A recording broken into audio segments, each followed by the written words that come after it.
Martin Luther's pandemic advice goes viral, 500 years later. If you like the video, give it a thumbs up and share it with friends. For more videos and tips, subscribe to our YouTube channel. No matter what your dog's problem behavior is, be it jumping, peeing inappropriately, aggression, pulling on the leash, or whatever, there is one solution that can help. Click on the link in the description box below. Chicago, RNS. It has been more than 500 years since German monk Martin Luther's words went viral, thanks to what was then some cutting-edge technology.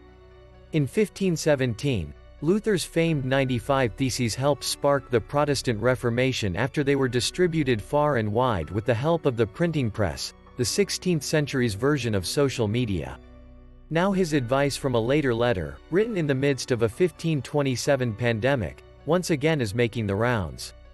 Quotes from the letter appeared on social media as the COVID-19 pandemic upended life earlier this year. Scholar and retired Anglican Bishop N.T. Wright highlighted Luther's advice in God and the Pandemic, published in June.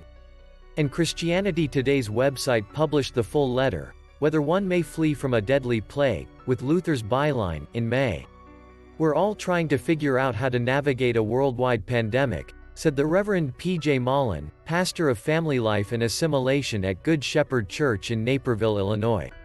The congregation, part of the Evangelical Lutheran Church in America, held a lunch and learn discussion of Luther's letter Friday, November 20th, on Zoom. "This is the first time for many of us, but as we've been teaching and preaching, some of the resources we've gone back to are Martin Luther, and we're realizing that this isn't the first time people of faith have gone through this," Mullen said.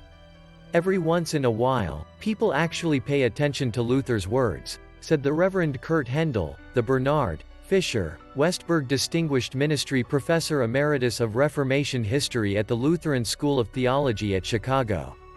And what the Reformer had to say in his 1527 letter, later published as a treatise, is strikingly relevant today, said Hendel, who spoke at the Friday session.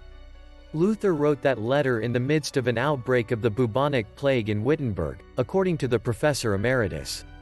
He was responding to a Lutheran leader in Breslau, who asked whether a Christian ought to leave a city in the midst of a plague outbreak for someplace safer. In his treatise, Luther wrote, "Therefore I shall ask God mercifully to protect us.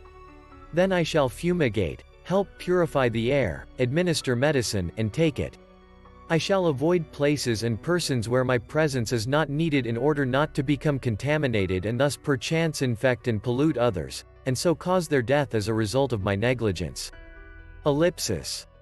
See, this is such a God-fearing faith because it is neither brash nor foolhardy and does not tempt God. Luther himself had been ordered to leave the university in Wittenberg, where he taught, Hendel said. He refused instead. He and his pregnant wife, Katharina von Bora, a former nun who had learned some nursing skills in the cloister, stayed behind and opened a wing of their home as a clinic.